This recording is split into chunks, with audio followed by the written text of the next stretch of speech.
Hey there, I'm Lee Ullman here with some big news from the National Young Farmers Coalition. We're partnering with Heritage Radio Network on a special season of The Farm Report. It's all about what's happening with the Farm Bill and how it impacts farmers and eaters. I am growing diversified vegetables on land that's been in our family for 150 years. And so with the pandemic, gentrification, property values going up, we had to sell the land and we lost it. Join us as we uncover the untold stories behind this massive piece of legislation that shapes how we grow our food, what we eat, and so much more. The problems we have had, those are things that come from earlier Farm Bill and USDA policy, right? Like Earl Butts, get big or get out. You know, it's my responsibility to know not only what I'm eating, but then like how that all came to be. And realize like, wow, like this piece of legislation, all this money, like it's technically something that I support as a taxpayer. While Congress debates the next Farm Bill, this is not just an invitation to listen. It's a call to action. Be part of the conversation. Subscribe to the Farm Report on Heritage Radio Network, wherever you listen to podcasts. This episode is brought to you by Honeycomb Credit. Heritage Radio Network listeners can learn more about the power of community capital by visiting honeycombcredit.com/HRN. This episode is brought to you by Just Egg. It's a better egg made from plants. Bring more customers in your doors with Just Egg. Start with a free sample at ju.st/HRN.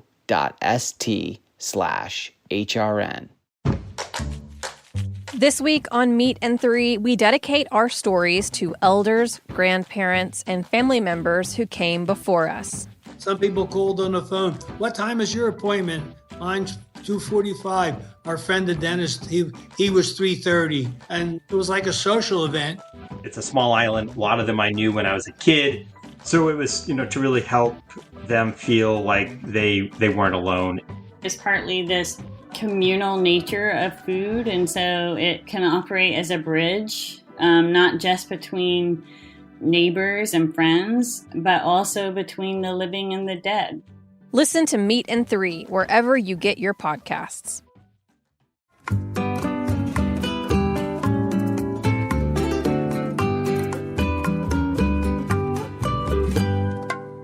Welcome, everyone, to another episode of Cooking in Mexican from A to Z. I'm your host, Aarón Sanchez, alongside my lovely mother, Zarela Martinez. Well, we are very excited to have all of you guys listening and tuning in. We're inviting someone that I consider my tia, my aunt. She is an amazing woman that I've known since I was a young boy. And she is an unbelievable resource for all things food. She's... Of course, we're talking about Ann Mendelson. And Ann is a writer and a culinary historian. She has co-authored 3 books with my mother. And we still talk. Mm-hmm. And we guys still talk, obviously. She's my mom's co-writer from all 3 books, Food from My Heart, The Food and Life of Oaxaca, and Zarela, Veracruz.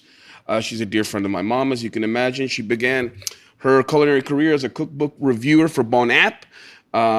And she later became a staff editor at Cuisine and served as a contributing editor at Gourmet as well. So she comes with so much great knowledge and background, and she is, I just think, someone that's an unbelievable resource, and she's just lovely, and I'm so excited. I know my mom and I are so excited to have Ann back with us. Thank you so much, Ann. And today we're going to be covering a subject that is near and dear to my mom and all 3 of us, which is the idea of lard and other cooking fats. I think we should rename this episode, Mom, Praise the Lard, right? Yeah, like the article. Yes, and which is the article that I'm sure you will cover as we go into it. So let's welcome Ann. Oh, thank you. It's great to be here. I just came across that article again. The other day, that Praise the Lard article in the LA Times. Yes. Well, that's how I got into this whole subject of lard, because Ruth Rachel called me to write an article about lard. And so I started doing all this research and became fascinated with it because, lard was everyday thing for me. It wasn't like a very special thing. And I remember that I was talking to everybody, and I talked to Kurt Vonnegut, the author. And he said that everybody was making such a big deal about eating food with lard. He said, isn't it funny how people who would never try something like that make such a big deal about it? And it's true. That's how I started the article, in any case. But this is a wonderful subject. And let's talk a little bit about lard and how it's been used over history, why it's such an important fat. So we'll talk a little bit about its health properties, because I know it's this big misnomer that lard is bad for you, as opposed to other kinds of cooking fats or cooking mediums. So I'd be interested, so we can touch a little bit about some of its history, how it was initially used, how it's made culturally, and how it affects Mexican cuisine as well. So Anne would be the perfect person to do this. Well, I would like to start out by pointing out something that, well, Zarela and Aarón know this, but a lot of Mexican food lovers probably don't. When the invaders got to Mexico, the indigenous people were not cooking with lard. Not only that, they used absolutely no cooking fats. They did not fry, they did not saute, they didn't put any extraneous fat in the food at all. But this doesn't mean it was a fat-free diet, because there are so many foods that are naturally rich in fats. Just think about avocados. Think about chocolate, which they used as a beverage, of course. But coconut. Yeah, well, there were these various sources of natural fat. And so the Aztecs, the Maya, the other indigenous peoples, they were not deprived. They had a very rich diet. But the Spanish arrived thinking, what is the matter with these people? How can anybody be so dumb not to cook with lard or with butter or with olive oil? And the peoples in Mexico thought, how can the Spanish be so dumb to cook with these horrible tasting things? Because they found them very, very distasteful. We all know that changed. But there was no pre-Hispanic history of lard or any other cooking fat. Well, plenty of colonial times. So the Spanish got to every part of what they called New Spain, and they write back and they tell the king back in Madrid, here is this land that is perfect for growing all kinds of wonderful old world crops, olives, wine grapes, wheat, and everybody will think of olive oil. Well, the invaders made a start. They planted a lot of olive trees in regions where they would grow, and they had a great time until back in Madrid, the colonial policy wonks said, oh no. They were afraid of the colonists in different parts of their empire, from New Spain to the Caribbean and the Andes. They would develop enough food independence to start trading with each other. And the Spanish wanted a monopoly on all these things, wine grapes and wheat and all the uses of olives. So they destroyed all the trees. And that is why there's been no olive oil in Mexico until very recently, except in Veracruz, and Zarela knows about that. Anyhow, that's some of the background. Oh, I want to say one more thing about the Spanish and lard, which is during the Spanish Inquisition, when they were going around looking at all the people who claimed they had converted from Judaism or Islam. Well, they spied on them. Your neighbors spied on you to see whether you were avoiding pork And people who did not cook with lard came under suspicion. So this is part of why the Spanish were so insistent on using lard. Okay. So there was a lard police a pork police, at one juncture in history in Mexico. That's awesome. Well, not in Mexico, but in Spain. Oh, in Spain. Yeah, in Spain. So Anne asked me the other day, how did your mom use lard at the ranch? And we checked with Socorro. I mean, I remember that she used lard all the time. But Socorro told us something very interesting. She said when she was running low on lard, she would melt 3 kilos of this shortening that was called Inca. She would melt it and then mix it with the lard so it would go further. And then Anne said how about the oil? She said no, the oils were only reserved for salads, not for cooking. But should we tell them how they let's do talk, the lard? Mom. Let's talk a little bit about how do you make lard for the home cook. How do you go by that process of extracting the liquid form of fat, right? Well, there's 2 ways to do it. You can do it in the oven, which is slower, but it's more pure and easier to control. Like at 300, for about 2 hours, something like that. I like to make it on top of the stove. You get unsalted pork. Could I interrupt? Maybe you should go back to when they slaughtered the pigs and you had all that wonderful fat. Well, we spent all this time fattening up this pig. We had a very large cattle ranch, and there were outposts, where the cowboys would live with their families to make sure that there weren't any cattle rustlers, and so they guarded that part. But once around Christmas time, they would kill this pig that they had been feeding lovingly all the scraps of my mother's wonderful cooking.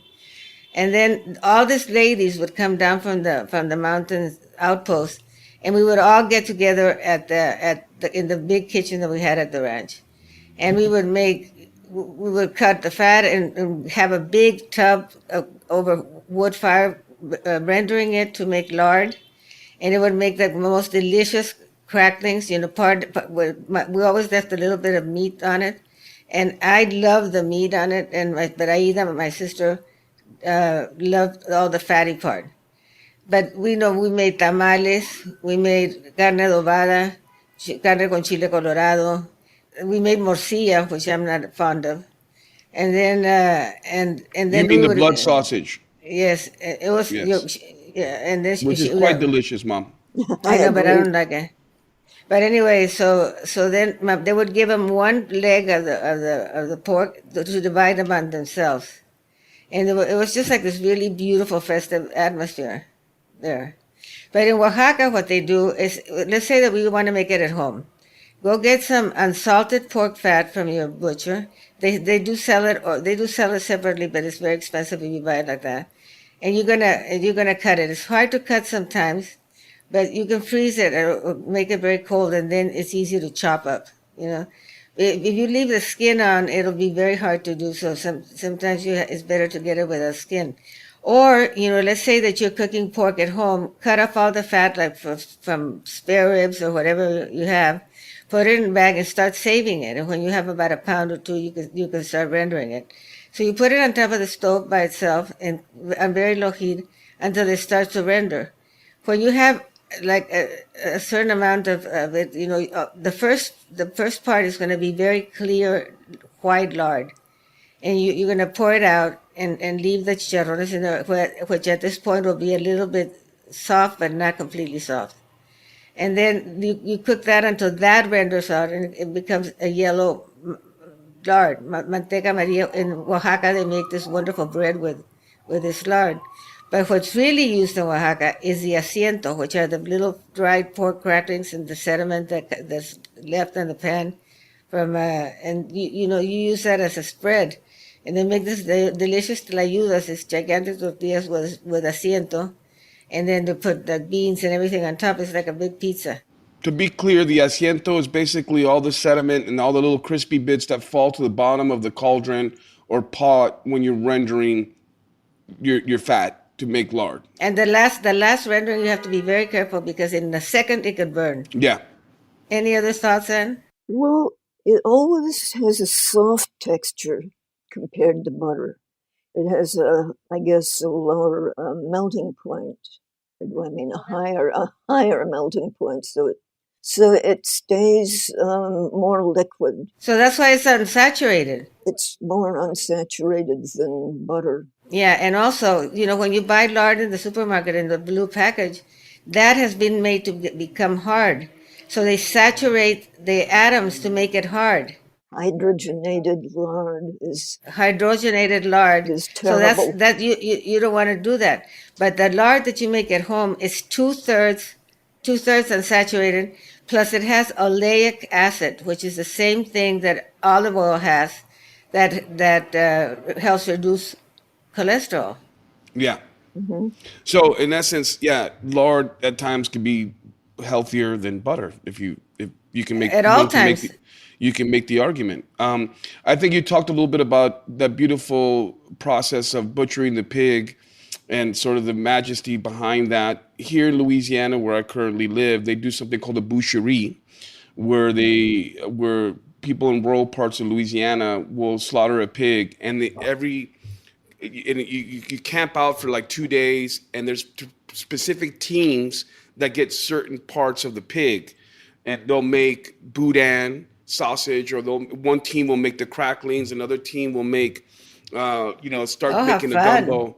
And it's a very beautiful process, and one of the big parts of that is rendering the fat to make lard. So that sort of tradition also permeates other cultures, which I find very interesting. Yeah, I love that. The boucherie. I'd like to point out something that it's pretty clear to me because of where I live in New Jersey. And it's probably going to be clear to a lot of other people. There are Mexican immigrants coming to this country in spite of the last administration. And wherever you have a big Mexican population, somebody is making lard. Yeah. In my part of Jersey, just yesterday in a supermarket, I saw Aztec brand and Mi Ranchito brand Mexican lard. The Aztec is a little ironic since the Aztecs didn't use lard, but it comes in these quart plastic containers, and it's not white. It has a sort of a tan. Brownish. Yeah. Tan, light brown color. And you can see a little bit of the cracklings at the bottom. Yeah, I use that all the time. I bet that in every part of this country where you have a Mexican community, you can find some brand. Well, the thing is that you can't make tamales without this lard. Mm-hmm. Because tamales, if you make them with butter, or if you make it with shortening, they're going to be like rocks. Wait, I've seen you, Zarela, beating up the dough, the masa for the tamales. Could you explain how you do that and how you incorporate the lard? Mm-hmm. Yeah, well, I first of all, I beat the lard until it's like really, really fluffy.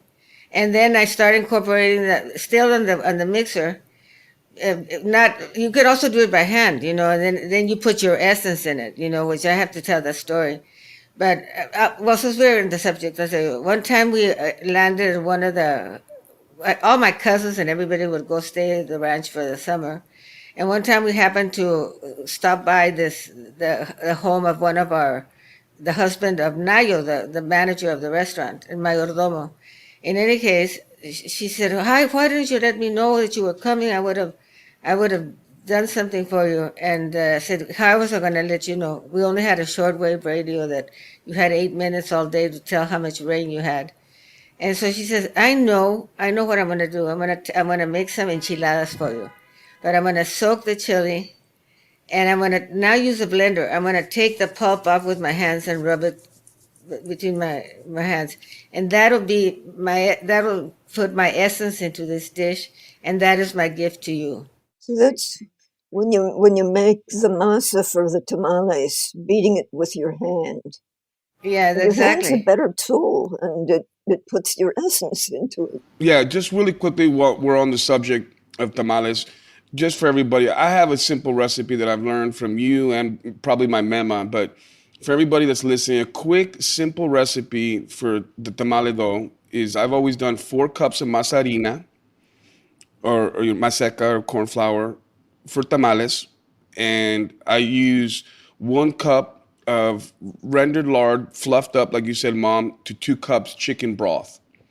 And that is always a fail-proof recipe. 4 cups of masa, 2 cups of broth, and 1 cup of nice fluffy lard. Oh, that's And fantastic. and that right there is an automatic recipe that works every time. Okay? The thing is that Anne used to say that the reason that lard is necessary for tamales and pastries and everything, because every fat has a different size crystal in it, and lard has the highest crystals. So with tamales, it's an incredible proportion, if you're using masa, because it's like 1 pound of lard to 3 pounds of masa, which is a lot. But you're going to steam them slowly, and most of the fat is going to come out, and you will be left with this wonderful fluffy corn delicacy that if you made it with any other fat, it would be hard as a rock, or not, maybe not as a rock, but it would be hard. The other thing about lard compared to shortenings or vegetable oil, lard has a real flavor of its own. I agree. And let's talk a little bit about some of the different applications, Mom, because I think let's talk a little bit about when you add lard to beans and it becomes chinito and how literally the fat rises to the top. Let's talk a little bit about the technique of when you make mole, how you bring all those ingredients together by frying it in lard. And that's that one step that really brings the mole together. Let's talk a little bit about those techniques.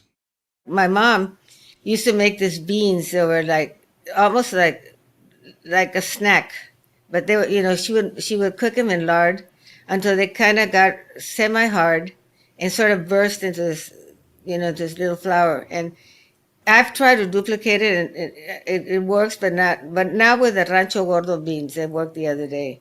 So that's one technique. But the refried beans, if you can't do them with lard, they just don't form that crust that forms on top of the beans, because in the family, we used to grind up the beans and then cook them with the lard and then put it in the oven. And when you put it in the oven, it forms a crust on the top that's fantastic, with a flour tortilla. It's delicious. And that brings me to the subject of making tortillas. A lot of people like to make flour tortillas with lard. And let's talk about the mole technique, Mom. Why that's important. Well, because it melts all the flavors together, I mean, most moles have like 27 ingredients, the real party moles. There are a lot of them that are very simple and they don't have that. But what happens is that every ingredient that's going to go in there is going to be processed separately. It might be sautéed, or it might be in lard. But everything is done toasted, and then put together. So everything is done separately, which is one of the things that creates all the layers of flavor in mole. So if you have a teaspoon of mole, you taste it and it tastes like one thing, but the next one's going to taste like another because it's all layers of flavor. So that's why it's so very important in moles and other sauces. Yeah, it brings together the flavors. Yeah. And let's also talk about lard as a preservation medium, right? Because you look in England, they do potted shrimp, where they're basically in potted beef, where they're taking cooked protein, putting it into a jar, and then covering it with a layer of butter or fat as a preservative. Is there a tradition of using lard in that same regard? I don't think so. In Mexico, No? I don't see it. Do you think so, Anne? I don't think so. I don't think they did that kind of preservation. Of course, in southwest France, making confit, pork confit, lard is the only thing you would use.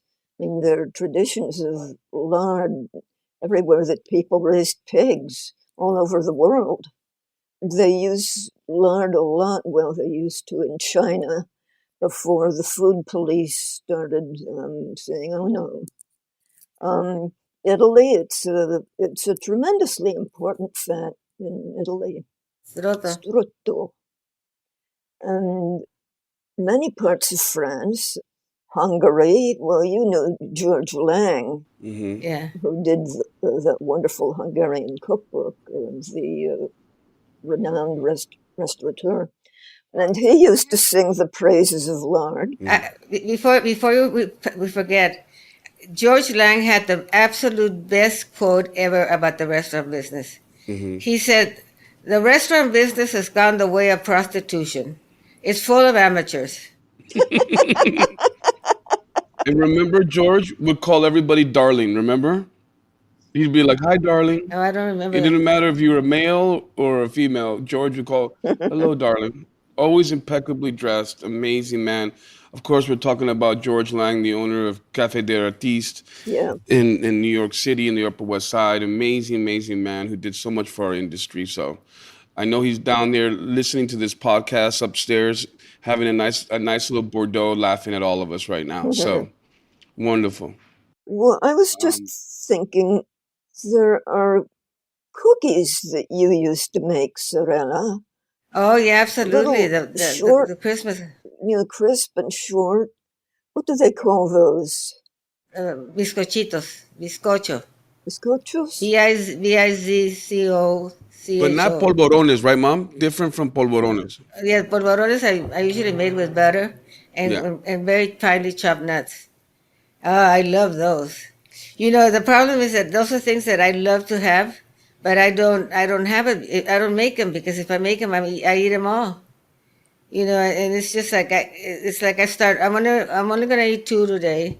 I put them away again. I don't know how I go. So I'll get another 3. Then finally, by the 3rd day, I say, I'm just gonna eat them all right now, so I don't have to worry about temptation. Was it in the Oaxacan cookbook that you had these little sort of cookie-like? Maybe they had cornmeal? No, yeah, pemoles. Tamales, yeah. Yeah. Do you remember how you made those? Those were done with mazarina. And I think it has canela, lard, and flour. No, I don't think it has flour. Maybe, no, it doesn't have flour. But what's really good about what I like to do for that is to toast the corn and let it dry, and then grind the corn and make it into a version of that cookie. And it's kind of crunchy, and it has a totally different texture of anything else that people have. I love it. And remember that I think they were called bitiwingue in the Isthmus of Tehuantepec. They make this tiny little tamales in a circle with lard and dried shrimp.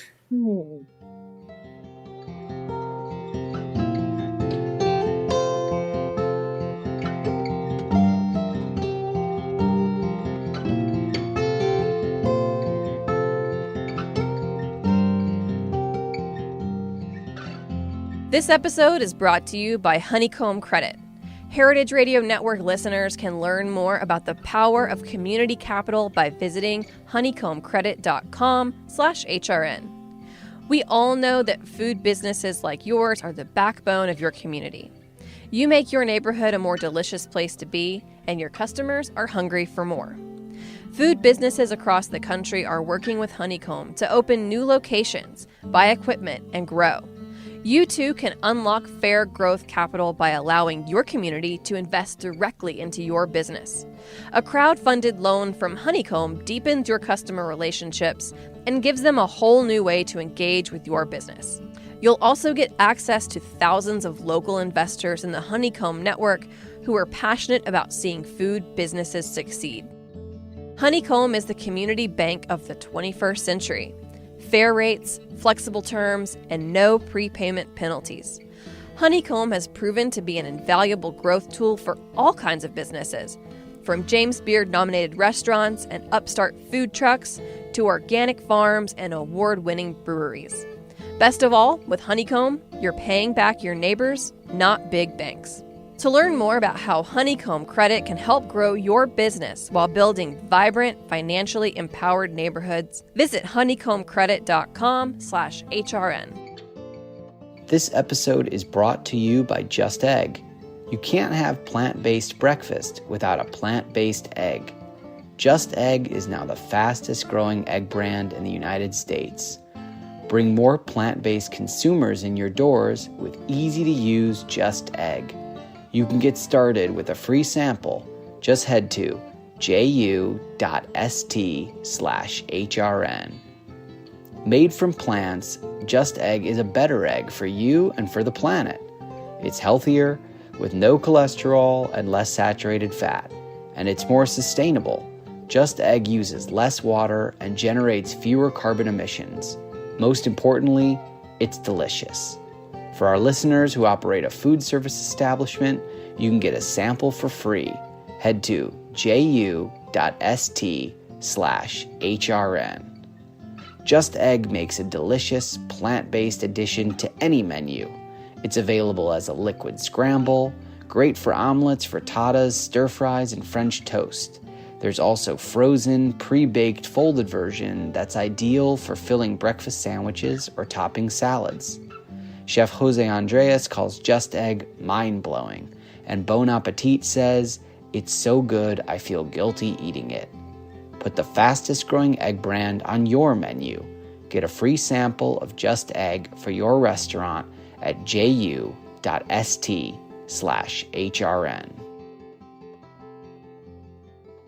I think a good thing to delineate and also kind of distinguish is the idea of tallow, because I think now the fats are being more widespread and people have a stronger grip and understanding of different fats. Let's talk a little bit about what tallow is in reference into like the traditional lard that we're talking about. So tallow, from my understanding, correct me if I'm wrong, Ann, it's the fat that surrounds the kidneys, right? It's like a particular kind of fat, or no? Am I incorrect in saying that? So how would you describe tallow? Beef fat. Well, I think that there are different kinds of lard, that is pig lard, pork lard. And there's a especially good one that is used a lot for baking, especially. I don't know whether in Mexico so much, but in French cuisine. And that's the fat from around the kidney of the pig. But tallow is really beef fat. That you render in the same way. And I think that, I'm trying to remember, there was this scandal maybe 15 years ago, 20 years ago, at the height of the food police coming down on everyone. It was discovered that McDonald's fried their famous French fries in tallow. Yeah. The horror. The horror. I had to stop. But I don't think it's a big tradition in Mexico. No. But tallow, just for everyone that's out there, is if you ever had a Jamaican patty, those wonderful little pastries from Jamaica, the crust is and the dough is made with tallow. And that's why it's so beautiful and buttery and rich and crisp. Yes, and crisp. Yeah. So we talked a little bit about tallow. It's derivative of beef, obviously. We understand that, the idea of rendering lard is a process. It's something that is essential because it has such a big impact on flavor, right? Are there any other kind of fats that out there, animal fats or anything else that we should bring up? I think that's a really good part. We're talking about olive oil, right? We talked a little bit about tallow, lard. I think it's interesting to mention that you talked, Anne, a little bit about olive oil and how important that is. And I think one of the things that's interesting is that usually when a region grows wine, there's always olive groves kind of next to it, right? And I think that's kind of interesting. And we'll talk a little bit about, you said, the Spaniards brought olive groves, they brought Venus vinifera, they brought pork, horses, all these things to the New World. Just think it's interesting to kind of touch upon that. But somehow, after they got done destroying the olive trees, people in Mexico didn't cook so much with olive oil unless it was imported from Spain and very expensive. It was sort of like the Americans fighting over the tea tax of the British. And somehow Veracruz, which is this long, skinny state, if you look on the map of Mexico, along the Caribbean coast. The Gulf Coast. The Gulf Coast. Yeah, not the Caribbean. And it was, it had big trade with Cuba. It had big trade all throughout the Caribbean. And maybe that's why they maintained more of a tradition of cooking with olive oil in Veracruz than any place else. Well, there's a dish that everybody can make, can have camarones al ajillo. Anything al ajillo, you make it's kind of like a mixer of olive oil and then a little bit of salt and maybe some and lots of crushed garlic, not chopped but crushed very thoroughly in some salt. And then when I discovered, there was this restaurant called Pardiños in Mexico City, and they had this camarones al ajillo that were amazing. And we went every day to try to get the recipe, I mean, for 4 days, so finally I asked the guy, do you have to go in there? They asked the waiter, go in there and see how they make it. And he said, pues, finally, he said, pues le ponen rosa blanca. Rosa blanca is this chicken consomme cubes, like, like the North Swiss test. So they make this marinade with a North Swiss little chicken consomme thing, and then they mix it with olive oil and slices of red chili, dried red chili, and slices of the Anaheim or whatever you happen to have in hand. And you can make anything with it. You can make fish fillets, you can do shrimp, you can make vegetables. There's mushrooms in particular, very, very, very famous for dishes, with al ajillo. So I think olive oil is used a lot. There's an interesting kind of thing that they do in Oaxaca, because lard is so expensive. What they do is that they chop very, very thinly a bunch of onions. And they get vegetable oil and cook it very, very slowly until the onions almost disintegrate. Then they strain it, and that is an incredibly flavored oil, and then they strain it and they use that for sauteing, like beans and everything else. Because if they can't afford either lard or vegetable oil, olive oil. And I think there's nothing wrong with flavoring a lard, like how you would make a flavored oil, right? I think, I always like when I'm cooking, if I'm making carnitas and I'm putting a little bit of spices into that or chile, I like to reserve that fat and use that as a cooking medium down the road a little bit, because I think it only gets better, Well, they use annatto oil for that, achiote. Yeah. Well, I know, Mom, but I'm talking about carnitas. Like anything that you're cooking in fat or confit, you want to reserve that and use that as something down the road that you can always kind of dip into your larder for. Yeah. So to speak. Yeah, exactly. No pun intended, right? That was for you, Anne. No, the other day, Zarela and I, we were talking about Mexican cooking fats. And I was asking a lot of questions about the ranch and about how your grandmother made butter. Oh, yeah. You churned your own butter. Yeah, we did. On the ranch. And they would bring the big pails of, that was like one of my favorite things, because I was a little cowgirl. And I would wait every morning on the fence, sitting there with my bridle in my hand, until the cowboy would come down with a remuda, which were all the horses that were out overnight, and then bring them into the corral. But by then, all the cows were waiting to be milked. There was a lot of mooing or whatever they do. And then Lupe would had a little stool, and she would put a cup of a pot of coffee in those enamelware, blue and white things, and bring the big and the sock. You know how the sock. I don't know if it's a sock, but it looks like a sock. But and then you put the coffee in there. Oh, the coffee sock, yes. Yeah. Yes. And then she would do that. She'd make us this big. They had this huge cups, and then we would go directly to the tit and squeeze, all the milk directly into it, and it would form like a cappuccino. Foams. So it was delicious. So then they would bring the milk to they would distribute it, but they would bring it to the house and leave it outside, which was interesting. What Paula mentioned yesterday.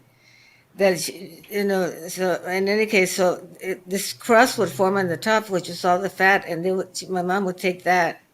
Natas. Las natas.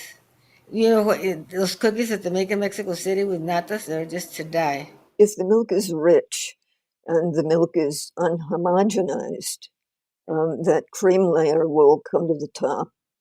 And if it's really rich milk, it'll be a very thick textured, creamy layer.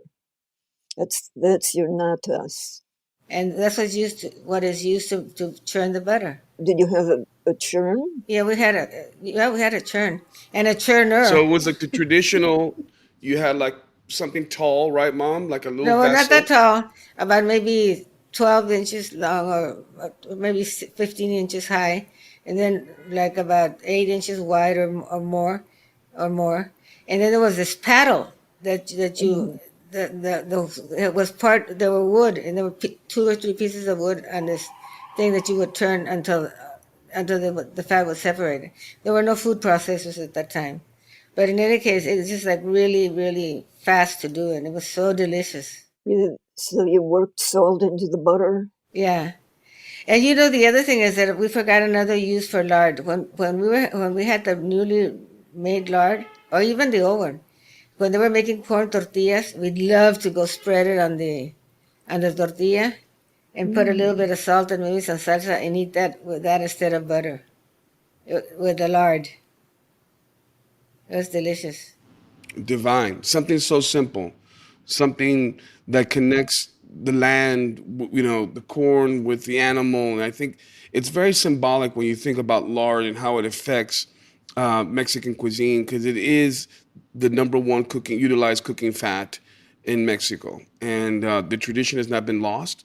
I think nowadays you have all these young people that are preserving the traditional food ways, like honoring the animal by utilizing all the different cuts and making lard and making sure that's all that custom and that tradition is preserved. I think it's beautiful. Do you think it's under threat? Yeah. And, and you talked about the invaders. I love that. I think there's like a conspiracy. People are coming down on you, Ann, for all the things that you love. There's a lard police. We got invaders. We got people coming down on you, Ann, about as far as changing the food ways. But we're going to stay strong. We're not going to let anybody impede what we're trying to get done here, which is, obviously talking about these wonderful Mexican ingredients and making sure that they're recognized and celebrated. That's great, honey. Don't tell me it's already time to go. I think we're almost there, Mom. Well, I had a question about you, for you two guys. Okay. I had forgotten to mention that one of the sources of fat in Mexican diets before the Spanish invaders was squash seeds. Uh-huh. All kinds of squashes. And this brings us back to when we were talking about squashes a year ago on the same program. Well, anyhow, you make pepián out of pumpkin seeds or squash seeds. And nowadays, of course, they do it using lard. But it used to be that the only fat came from the pepianos, the seeds themselves. So you, Zarela, when you were working on the Oaxaca book, you got a recipe from a Zapotec woman for a pepian made without any added fat except the pumpkin seeds. And I don't know whether you have ever tried anything like that, Aarón. No, so basically what you're saying is that you extract the pumpkin seed oil, in essence, and that was at one point that was the cooking fat there. No or no? Not a separate cooking fat. You crushed them. Gotcha. But the thing is that in Yucatan they make this tacos with egg, with hard boiled egg, and what do they call it? Starts with an M. In any case, it's going to go in a pumpkin seed sauce, and what they do is they grind up the seeds, and then and mix it with water, and continue to manipulate it until the oil is extracted, and they take that oil and use it to decorate the tacos. You know, it has a tomato sauce, and then they take the oil, which is green, and they drop little drops on top of every dish. But it's a lot of work to make them. You could just buy pumpkin oil now, pumpkin seed oil. And before we conclude, please let everybody know how they can reach out to you and engage you in all things awesome food related, and because we want everyone to use you as a resource. All of our guests, we've had an unbelievable, distinguished lineup, and we just want to make sure that people can reach out to you. How will they do that? I guess my email is probably the best way. It's Anne, ANNE, at ANNEMENDELSON.com. Wow. Awesome. Before we close, I just want to tell them, one time I got together this group of people on how to do research. And it was like, Russ Parsons, who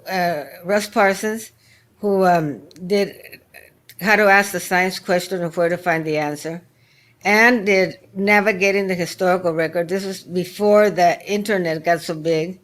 And I did How to Penetrate a Culture. It was a hit, and it was amazing to be. One of the things that I love about working with Anna is that she knows so much.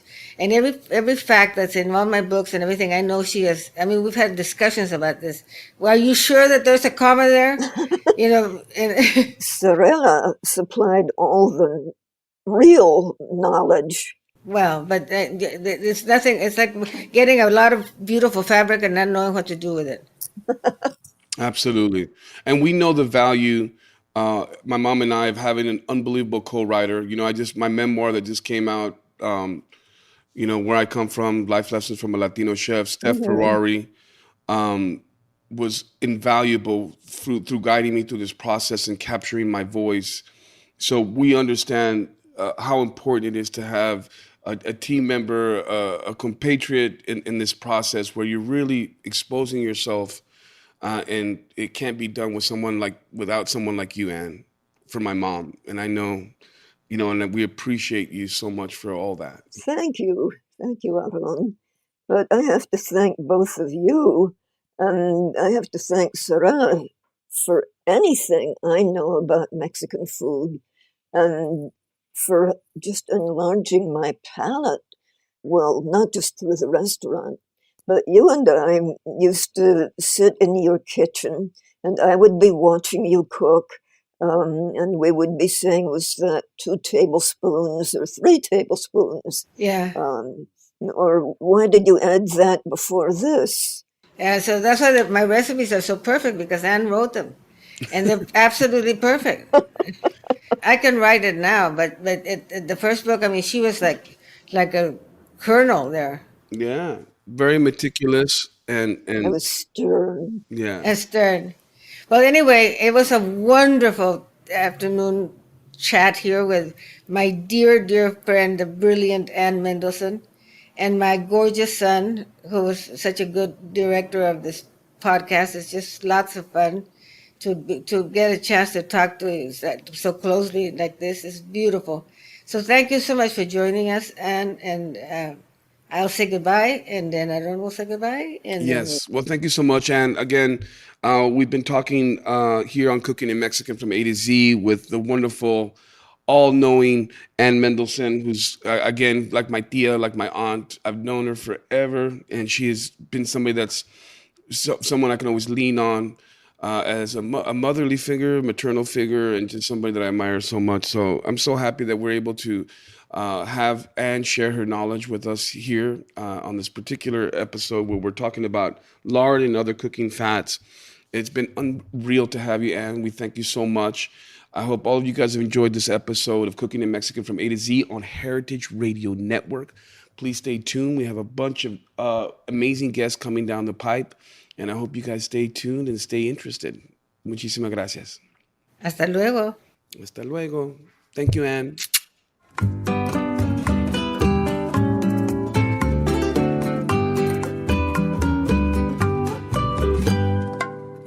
Cooking in Mexican from A to Z is powered by Simple Cast. Thanks for listening to Heritage Radio Network, food radio supported by you. For our freshest content, subscribe to our newsletter. Enter your email at the bottom of our website, heritageradionetwork.org. Connect with us on Instagram and Twitter at heritage_radio. You can also find us at facebook.com/Heritage Radio Network. Heritage Radio Network is a nonprofit organization driving conversations to make the world a better, fairer, and more delicious place. And we couldn't do it without your support from listeners like you. Want to be part of the food world's most innovative community? Subscribe to the shows you like. Tell your friends, and please join the HRN family by becoming a member. Just click on the heart at the top right of our homepage. Thanks for listening.